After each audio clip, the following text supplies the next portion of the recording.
오늘은 5월 8일 어버이날이지요. 동시에 어버이 주일이기도 합니다. 어버이날과 어버이 주일이 겹치는 게 쉽지 않은데 오늘은 그렇게 두 날이 겹쳤습니다. 여러분이 어버이날 생각하면 저는 두 가지 생각을 합니다. 하나는 부모에 대한 효도이고 또 하나는 나는 그 효도를 다하지 못했는데 라는 생각에 마음이 참 좋지 못합니다. 효도하지 못한 자식이라는 생각과 마음 때문에 사실은 어버이날에 대한 마음이 참 잡잡하고 무겁습니다. 저는 그래서 어버이 주일에 대한 효도를 더 많이 강조하지 않나 생각해 봅니다. 여러분, 부모는 세상의 그 어떤 존재보다도 귀하고 소중하고 소중한 존재라는 사실이죠. 그런데 인간은 완악함 때문에 혹은 이기심 때문에 죄악 때문에 그 부모의 소중함과 귀중함을 잊어버리기가 쉽습니다. 많이 잊고 살지요. 그러다가 매년 5월 어린이날치라서 어버이날만 되면은 글쎄요, 부모님의 은혜를 말하면서 효도를 말하면서 좀 호들갑을 떨지요. 평상시에는 주선 말입니다만 한 번도 돌아보지 않다가 이날만 되면은 효도하는 자녀처럼 좀 그렇게 호들갑 떠는 것이 어리석은 인간의 모습이 아닌가 생각해 봅니다.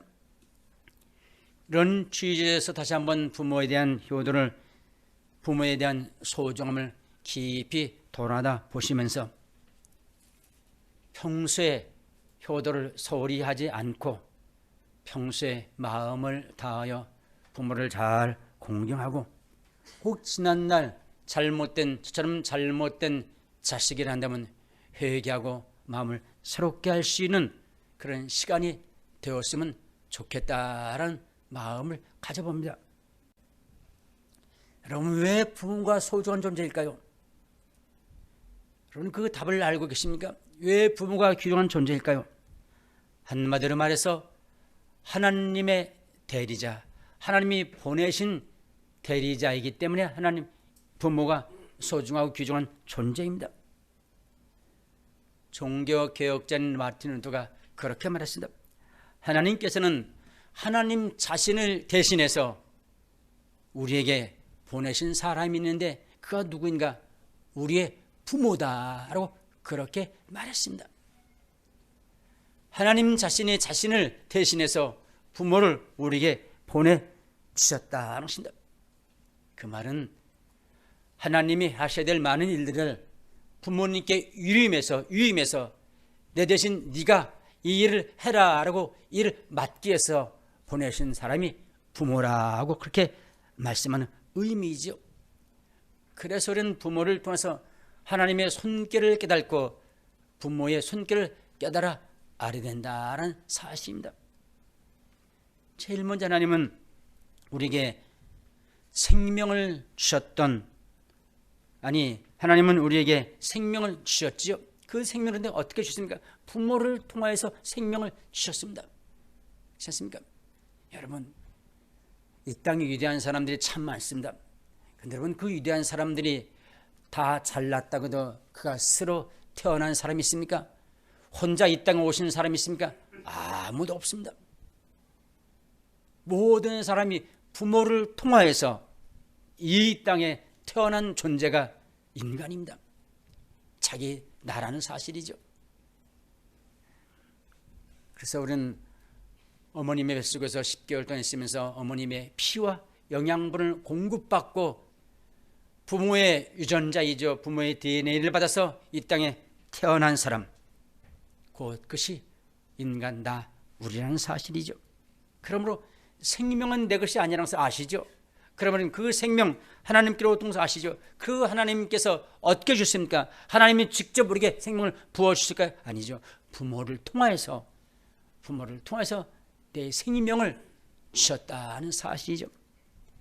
그래서 부모는 하나님이 보내주신 생명의 대리자입니다. 그래서 부모님이 귀중한 존재라는 사실이죠. 그리고 하나님은 우리의 삶을 직접 보살펴 볼 수 있지만 직접 보살피지 아니하시고 많은 부분들을 부모에게 위임해서 일임해서 하나님을 대신해서 우리를 돌아보게 하셨습니다. 그래서 부모는 양육의 대리자입니다.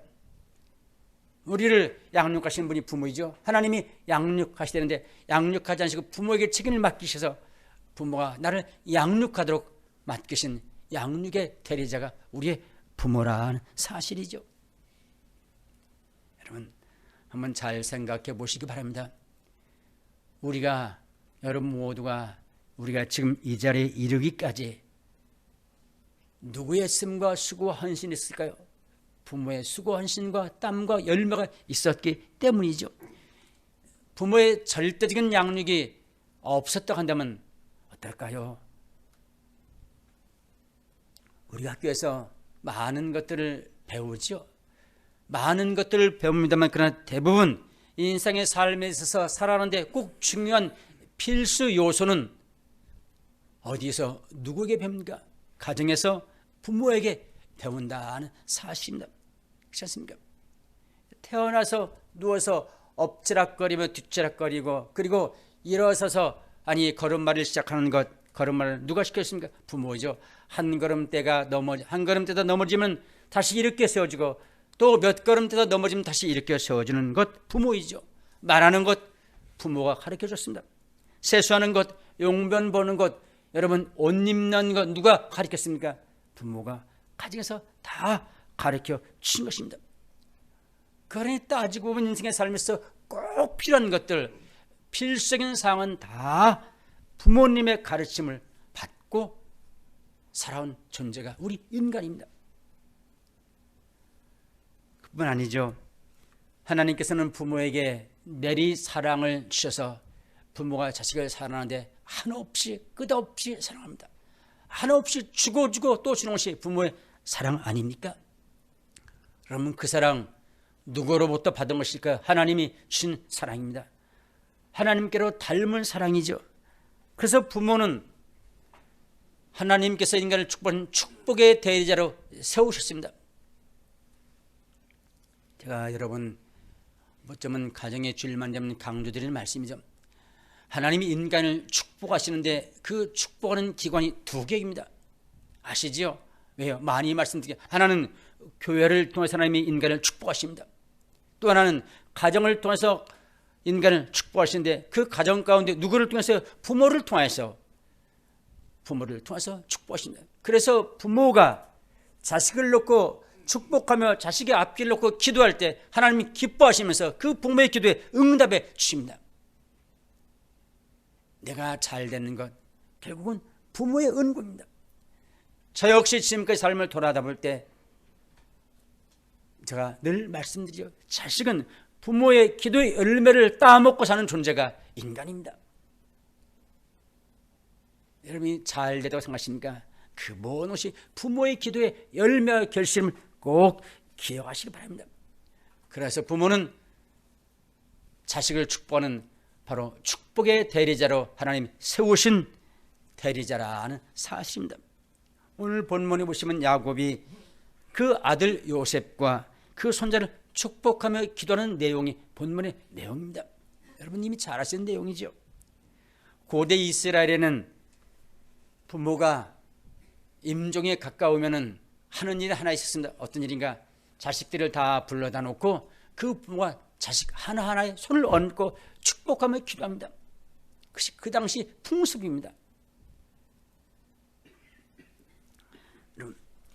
이 요셉 어떻습니까? 요셉은 형제들의 미움을 받아서 팔림을 당했죠. 그가 팔림을 애굽으로 가는데 애굽에 가서 그가 하나님의 은혜로 총리가 됩니다. 총리가 되어서 그가 가족을 다 지금으로 하면 이민시킵니다. 어디로? 애굽으로요. 70명의 가족을 다 불러서 왕이 하사해 준 땅에서 살도록, 그 땅이 잘못 사니까 애굽이 잘 사는 나라이기 때문에 이곳에 와서 40여 서 그 가족 야곱의 형제 모든 70명을 다 불러서 마침내 이민해서 살게 되지요. 그 땅에서 17년을 살았습니다. 이제 그 야곱의 임종이 가까워져서 자손을 불러놓고 말씀드렸듯이 자손 전부에게 유언과 함께 그들 축복해 줍니다. 축복의 내용이 창세기 47장 31절부터 시작됩니다. 그 31절부터 47장 31절 시작되는 내용이 48장 끝까지 자기의 가문을 축복하는 내용입니다. 그래서 쭉 축복하죠. 이제 요셉의 손자들을 축복하지요. 그 축복이 얼마나 아름다웠으면 히브리 기자는 그 축복을 이렇게 말합니다. 히브리서 11장 21절에서 믿음으로 야곱은 죽을 때에 요셉의 각 아들을 축복하고 그의 지팡이의 머리에 의지하여 경배했다라고 했습니다. 그 모습이 창세기 48장에 쭉 기록되어 있습니다. 그 야곱이 축복하기 전에 먼저 하는 말이 있습니다. 어떤 말을 하는가? 48장 5절이죠. 우리가 함께 봉독했던 6절의 앞에 있는 5절 말씀입니다. 5절을 보시면 내가 애굽으로 와서 내게 이르기 전에 애굽에서 내가 낳은 두 아들 에브라임과 므낫세는 내 것이라 루벤과 시몬처럼 내 것이 될 것이요 라습니다. 이 말은 요셉의 두 아들이 있는데 누구냐? 에브라임과 므낫세인데 그 두 아들이죠. 야곱에게는 손자입니다. 그 두 아들을 내 아들로 삼겠다라고 말합니다. 양자로 삼겠다는 이야기죠. 그 이유가 있습니다. 왜 그들을 자기 아들로 삼겠는가 하면은 요셉의 애굽의 총리가 되어서 그러니까 그 가족 전부이죠. 야곱의 가족 전부를 애굽에 초청해서 아까 말씀드렸듯이 왕이 준 땅에서 잘 먹고 잘 사는 그것이 너무 고마워서 감사해서 내가 요셉 너에게 다른 아들보다는 2배의 축복을 너에게 해주겠다. 내가 할 수 있는 것이 그것밖에 없다는 것입니다. 아버지인 야곱이 아들에게 줄 수 있는 것은 하나님이 주신 그 축복권을 가지고 너에게 2배의 축복을, 다른 자손은 1배의 축복이지만 내가 너에게 2배의 축복을 해주겠다라고 해서 2배의 축복을 해주는 내용입니다. 근데 여러분, 이 2배의 축복이 어떻게 될까요? 이제 후에 그들이 애굽에서 나와서 가나안 땅에 들어갑니다. 가나안 땅에 들어서 이제 가나안 땅을 정복하고 그들이 12지파대로 땅을 나누어 받죠. 각 지파별로 땅을 딱 나눠서 12지파 나눕니다. 그런데 에브라임과 므낫세는 수가 적어서 반지파가 됩니다. 반지파, 보통 지파의 절반이죠. 그러니까 목도 절반을 받아야 옳습니다. 온전한 목을 받을 수 없습니다. 그런데 그 에브라임과 므낫세 반지파에게는 다른 지파는 다르게 똑같이 다른 지파가 받았던 것처럼 온전한 제 몫을 받습니다. 다시 말하면 2배의 축복을 받습니다. 무슨 말씀입니까요? 야곱이 죽기 전에 그 두 아들에서 내가 너에게 2배의 축복을 주겠다는 그 약속의 축복이 그대로 이루어지는 이야기란 사실입니다. 여러분, 하나님의 명령을 말씀을 믿고 그 부모가 자식의 축복은 그대로 성취되어진다는 사실들을 말씀하는 그런 부분입니다. 그 내용이 9절에 보시면 야곱이 바로 그 두 아들을 야곱의 두 아들 야곱이 손자 둘을 축복하죠. 그 내용이 9절과 14절에 쭉 나옵니다. 그 다음에 요셉과 엎드려 축복하는 그 이유는 여러분 이미 제가 여러 번 말씀드렸기 때문에 그 말씀 넘어가겠습니다. 그 다음에 요셉과 다른 아들들에게 축복하는 내용이 이제 49장에 이어서 쭉 축복의 내용이 기록됩니다. 거기 보면 한 사람 한 사람에게 그 아버지 야곱이 그들의 미래를 바라다 보면서 그들이 이런 복된 삶을 살면 좋겠다라는 그런 소원과 함께 축복해 주는 내용이죠. 그 중에 요셉과 그 후손들을 향한 축복의 내용이 창세기 49장 22절에 기록됩니다. 거기 보시면 49장 22절이죠. 요셉은 무성한 가지 곧 샘 곁에 무성한 가지라 그 가지가 담을 넘었다라고 말씀합니다. 여러분, 샘물 곁에 심겨진 나무, 다시 말하면 우물 흘러가는 시냇가 곁에 심겨진 나무는 어떨까요? 산에 있는 나무, 아니 메마른 땅에 심겨진 나무와는 같을 수 없습니다. 왜요? 늘 물을 공급받기 때문에, 가물지 않기 때문에 잎이 항상 푸르고 청청합니다. 가지가 그래서 풍성합니다. 그 가지가 풍성한 나무처럼 요셉의 후손과 요셉의 자손들이 그렇게 풍성한 복과 축복을 받아 누리는 자손이 될 것이다 라는 축복의 내용이 바로 49장 20일에 기록된 요셉의 자손들에 대한 축복이라는 사실입니다. 여기서 우리가 매우 중요한 사실 하나 보지요. 뭡니까? 부모는 말씀드렸듯이 하나님의 축복을 흘려내 보내는 통로입니다. 말씀드렸죠. 하나님의 축복이 부모를 통해서 그 후손에게 흘러나리는 통로가 된다는 사실들을 여러분이 이 본문을 통해서 발견해 볼 수 있습니다. 그러므로 부모는 자녀를 둬서 어떻게 할까요? 적극적으로 축복할 필요가 있습니다. 왜요? 그 축복이 아버지가 하지만 실은 하나님이 복을 주는 분이기 때문에, 하나님의 명령은 순종하는 것이기 때문에 복이 그대로 임한다는 사실이죠. 물론 그 자녀가 지금은 형편없습니다. 그런 축복을 받기에 여러 면에서 부족하며 말도 안 되는 소리를 들을 수 있습니다. 그러나 아버지가 하나님의 축복을 믿고 그 미래를 바라다보면서 축복하는 그 축복은 놀랍게도 그대로 성취되어지고 이루어지게 된다는 사실이지. 왜요? 그 복을 성취하시는 분이 아버지가 아니라 하나님이시기 때문입니다. 그러므로 사실 축복 기도는 목사가 해주는 것도 좋지만, 그러나 부모가 그 가운데 아버지가 해주는 축복이 더 복된 축복입니다. 왜요? 아버지는 한 가정의 제사장입니다. 그래서 가정에서 아버지가 자녀들에게 얼마든지 복을 빌어주고, 아니 사실 마음껏 축복하며 복을 빌어줄 이유와 필요가 있다는 사실입니다. 이런 면에서 남자들이 예수를 믿고 한 가장이 되는 것, 아버지가 되는 것 참 중요하며 소중하며 귀중한 일입니다. 그렇지 않습니까? 왜요? 축복의 권한을 가진 자이기 때문입니다. 저런 부모는 여러 측면에서 하나님의 대리자입니다. 하나님을 대신해서 보내신 자이죠. 그러므로 지극히 당연히 공경해야 옳습니다. 마땅한 도리입니다. 그래서 부모 공경은 인간의 가장 기본적인 인륜이요, 인간의 해야 될 마땅해야 될 도리의 곧 것이 효도이죠. 그 가운데 특히 믿는 성도는, 신앙인은 하나님을 경외하는 것처럼 부모를 공경하는 것이 옳다는 사실입니다. 믿음은 좋다고 하는데 부모를 공경하지 못하면 믿음 좋다고 말할 수 없다는 사실이죠. 우리는 이 부모 공경을 또 한 군데서 찾아볼 수 있습니다. 어디서요? 십계명을 통하여서 찾아볼 수 있습니다. 십계명 계명이 모두 10가지죠.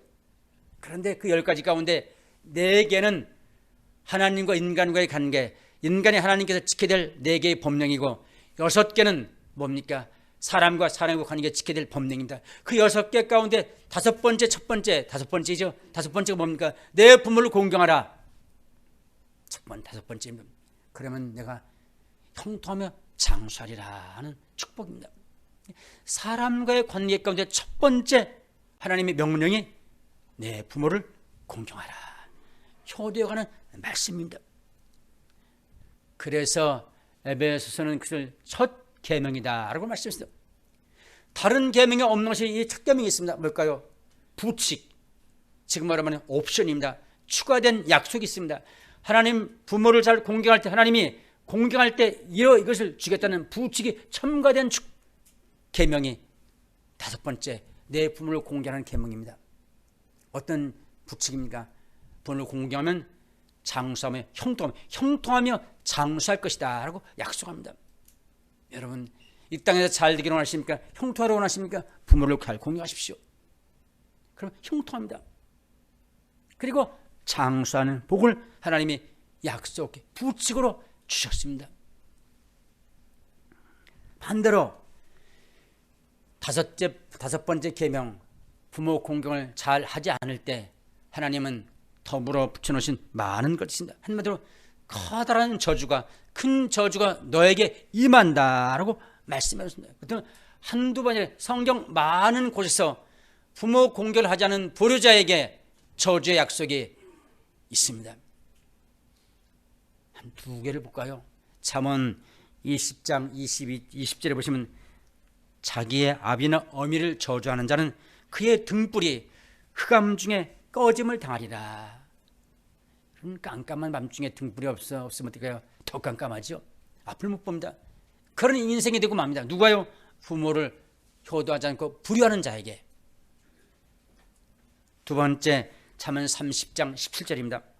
아비를 조롱하며 어미 순종하기를 싫어하는 자의 눈은 골짜기의 까마귀에게 쪼이고 독수리 새끼에게 먹히리라. 불효하는 자는 한마디로 짐승의 밥이 되고 만다. 짐승의 밥이 되고 맙니다. 비참하다는 사실이죠. 여러분, 그럼 하나님은 왜 불효하는 자, 부모를 공경하지 않는 자에게는 이런 무시무시한 경고의 말씀을 하고 있는 것일까요? 왜일까요? 이유는 제가 지금 쭉 말씀드렸습니다. 이유는 부모는 누구라고요? 하나님의 대리자이기 때문에 부모에게 불효하고 부모를 대들고 부모를 없인 여기며 부모를 조롱하는 것은 하나님을 없인 여기고 하나님을 조롱하고 하나님을 대드는 것과 같다. 하나님 그렇게 보십니다. 그래서 그런 저주를 말씀하십니다. 자식은 부모를 공경하지 않고 부모를 대적하며 불효하는 것 같지만 그러나 싫은 것이 하나님을 대적하고 하나님을 불효하고 하나님을 비웃고 조롱하는 결과가 되기 때문에 이렇게 무서운 저주의 약속을 담고 있습니다. 그래서 부모를 우리가 불효해서는 안 된다는 사실이죠. 저는 감사한 것 가운데 하나가 저희 교회 당원회부터 시작해서 제가 아는 집사님들 참 감사해요. 부모에게 효도를 잘한다라고 제가 봅니다. 참 감사합니다. 제가 참 감사하다라는 마음을 듭니다. 여러분, 복을 받고 안 받고를 떠나서 말씀드렸듯이 자식은 신앙에는 당연히 효도하는 것이 옳고 그것이 인간의 본륜이죠. 인간이 도리를 다하는 것입니다. 그럼 어떻게 부모를 공경할까요? 방법은 참 많겠죠. 부모의 감사하는 마음을 갖고 부모를 존경하고 또 봉양하고 그 말씀에 순종하는 것, 많은 것들 방법 여러분 잘 아시죠? 그럼 요셉을 한번 보실까요? 요셉, 그는 먼저 훌륭한 신앙인입니다. 그런데 그에게 또 하나 특별한 것은 부모에 대한 효도가 남달랐다는 사실이죠. 그래서 하나님이 그 요셉에게 복을 줄 수밖에 없었습니다. 왜요? 그가 효도를 잘했기 때문에. 효도를 잘했다는 말은 말씀드리면, 제가 지금 말씀드리는 대로 말씀드리면 부모를 잘 효도하면서 하나님을 잘 효도했다는 말과 같은 의미라는 사실입니다. 같은 맥락입니다. 왜요? 대리자이기 때문에. 여러분, 그 당시 애굽의 총리라는 사람이 중에 요셉입니다. 그 당시 애굽은 거대한 나라입니다. 세계를 호령한 나라인데 총리가 여러 사람이 납니다. 여러 많은 사람 가운데 요셉이 수석총리입니다. 수석총리, 최고 총리 가운데 우두머리죠. 수석총리인 요셉. 여러분, 그 위치가 어떨까요? 대단하고 막강하겠지요. 우리나라의 총리, 조그만 나라의 총리만 돼도 권세가 막강한데 그 큰 나라의 수석총리라면 왕의 다음가는 실세입니다. 그러니 그 권세가 얼마나 클까요? 위치가 대단하죠. 그런데 그 총리가 아버지 앞에서는 벌벌깁니다. 벌벌깁니다. 왜요? 아버지이기 때문입니다. 그리고 순수하게 그를 진실로 존경하며 은혜에 감사하는 모습을 시사볼 수 있습니다. 여러분 사실 야곱하면 구약 성경에서 뭐라고 말할까요? 인간적인 사람 가운데 인간적인 사람이 야곱이고 권모 실수를 많이 썼던 사람들이 야곱이고 그래서 가장 많이 실수를 범한 사람이 야곱입니다. 그럼 그 야곱, 그런 야곱을 요셉은 그 누구보다도 존경하며 그에게 감사합니다. 여러분, 야곱의 잘못을 볼까요? 많은 것 가운데 그 야곱은 부인을 넷이나 뒀습니다. 일부 다처자의 죄를 그가 범했죠. 부인이 넷이다 보니 자식이 어떨까요? 자식이 많습니다. 12이죠. 그러니 집안이 조용할까요? 조용할 날이 없습니다. 여러분, 부인이 둘만 돼도 집안이 난릴 터인데 부인이 넷이니 얼마나 집안이 난릴까요? 말할 수 없습니다. 생각만 해도 집안이 아마 그럴 겁니다.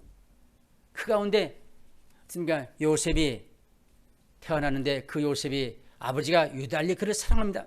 그래서 그 형제들이 요셉을 미워하면 그를 팔아넘깁니다. 여러분, 그런 형제가 있습니까? 형들이 동생이 미워서 노예상에 팔아넘기고 그가 죽었다고, 짐승에 잡혀 물려 죽었다라고 거짓말의 형제, 그 집안 잘 여러분 알지 않겠습니까? 어떤 집안이면 심히 우리가 잘 상상해 볼 수 있습니다. 그런 어려움을 요셉이 겪습니다. 그래서 타향살이한 요셉이 얼마나 힘들까요? 근데 그 힘든 것을 그가 어떻게 견딥니까? 신앙으로 잘 버티는 요셉을 볼 수 있습니다.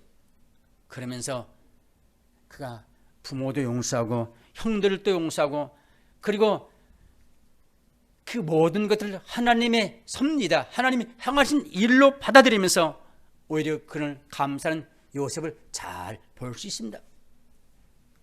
여러분, 자식은 부모의 은혜 앞에 감사하는 것 지극히 당연한 일입니다. 부모가 잘하고 못됐기 때문에 부모라는 것 하나 때문입니다. 다른 것 아닙니다. 부모라는 것 조건 하나 때문에 부모는 자식으로부터 얼마든지 존경과 감사 그리고 사랑을 받아야 옳습니다. 그런데 많은 분들이 부모를 그렇게 감사하며 존경합니까? 그렇지 않습니다. 많은 분들이 원망에 빠져 사는 부자 관계를 잘 볼 수 있습니다. 그들의 이유를 들어보면 이유가 있습니다. 어떤 이유입니까? 부모로부터 받은 상처 때문이죠. 여러분, 살면서 상처를 받습니다. 그 상처 그런데 대부분 누구한테 받습니까? 상처라는 것은 대부분 가까운 사람에게 받습니다. 먼 사람은 상처를 주지 않습니다. 주어도 받지 않습니다. 그렇지 않습니까? 가까운 사람에게 상처를 받죠. 특히 가족끼리의 상처 한 번 받으면 오래 갑니다. 그중에 부모와 자식 간의 관계의 상처 역시 실수하고 사라지지 않습니다. 그런데 여러분, 부모와 자식 간의 상처를 잘 보면 대부분 오해 때문에 생기는 상처가 대부분이라는 사실들을 아십니까? 왜요? 부모의 자식 대한 사랑의 잘못된 표현 때문에 사랑을 주는 방법이 좀 달라서 상처를 받게 된다는 사실이죠. 여러분, 말씀드렸죠. 부모가 자식을 미워하고 자식을 싫어하고 자식이 잘못되라는 부모 있습니까? 없습니다. 그런데 그 부모가 때로는 표현력이 적어서 또는 뭐가 부족해서 혹시 그가 어떤 것 때문에 그가 표현과 자기의 어떤 마음이 잘못 표현되다 보니 상처가 되고 자식의 잘못 마음에 받을 수밖에 없죠. 물론 간혹 가다 보시면 부모가 잘못하는 경우도 분명히 있습니다. 그러나 대부분 그렇지 않다는 사실입니다. 그러므로 부모를 이해하고 용납하고 용서하며 우리가 어쩌면 억지로라도 감사하며 그 은혜 앞에 감사의 삶을 사는 삶이 자식된 도리죠. 왜요? 이유는 말씀드렸지, 그 부모가 마음에 들어라는 걸 잘했건 잘못했건 하나님의 대리자이기 때문에, 여러 측면에서 하나님의 대리자이기 때문에 자식은 당연히 부모를 효도하며 공경하는 삶을 살아야 된다는 사실이죠. 아니, 말씀드렸죠. 부모의 자식 관계가 원망의 관계, 어리트는 관계가 되면 부모의 축복을 받을 수 없기 때문입니다. 물론 부모의 축복을 받지 않아도 살 수 있을지 모른다. 그러나 부모의 축복을 받는 것이 더 잘 살고 잘 되지 않겠습니까? 어느 변호사 이야기죠.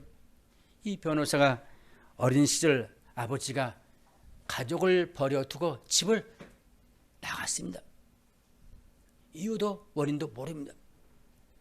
아버지가 없다 보니 가족이 어렵게 살 수밖에 없겠지요. 속된 말로 정말 어렵게 살았다고 합니다. 근데 이 자식은 그가 그래도 어려운 가운데 열심히 공부해서 공부를 잘했습니다. 법대에 들어가서 그가 내가 고시를 봐야겠다. 그래서 고시를 보는데 고시를 여러 번 떨어졌습니다. 그 어려운 집안에서 고시를 떨어졌으니 얼마나 그가 힘들고 어려울까요? 낙심하고 절망하는 가운데 그가 누구의 소개로 복음을 듣고 교회를 나가게 됐고 마침내 신앙을 갖게 되었습니다. 교회를 출입하고서 그가 다시금 힘을 얻어서 다시 한번 고시를 보아야 되겠다는 마음이 생겨서 다시 고시를 준비해서 뒤늦게 고시에 패스해서 그가 변호사가 되었습니다. 변호사가 되는데 제일 먼저 그게 날라온 소식이 뭔가 아버지가 나타났습니다. 그동안에 한 번도 자신을 드러내 보이지 않았던 그 아버지가 자식이 잘 됐다는 말을 듣고서 그가 집안에 나타났습니다.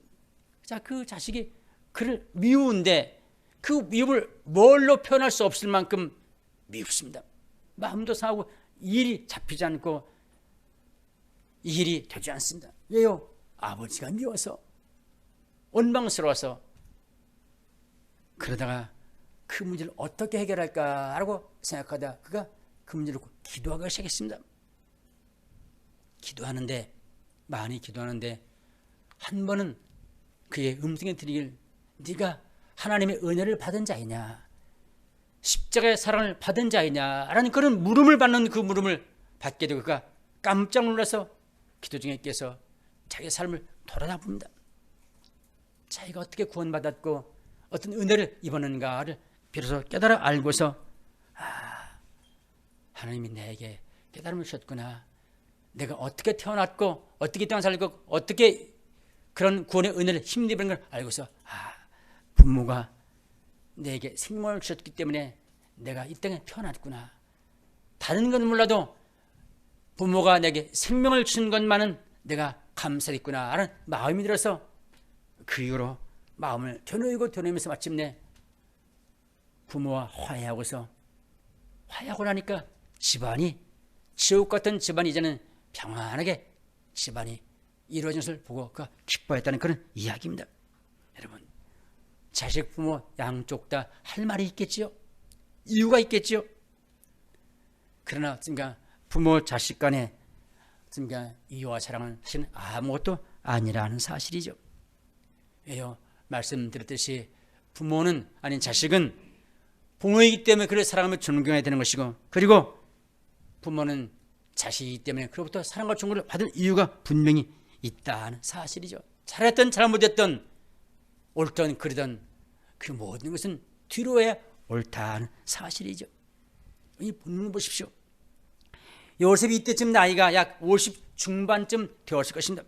그리고 애굽의 총리, 말씀드렸지 그 큰 나라의 왕의 실세를 다 가진 주권자입니다. 성경에 보시면 옥새도 요셉이 가지고 있고, 왕이 타던 버금술에, 우리가 말하면 왕이 타는 자가용도 요셉이 타고 있었습니다.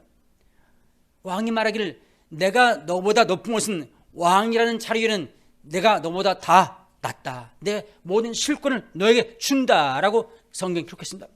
그러니 모든 권한이 바로 요셉에게 있습니다.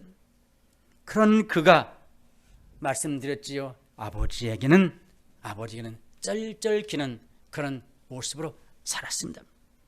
아버지가 병환에 들자 그 총리가 일이 얼마나 많을까요? 그런데 그는 그 아들의 병환을 위해서 득달까지 달아가며 아버지를 돌봅니다. 그 내용이 1절에 기록됩니다.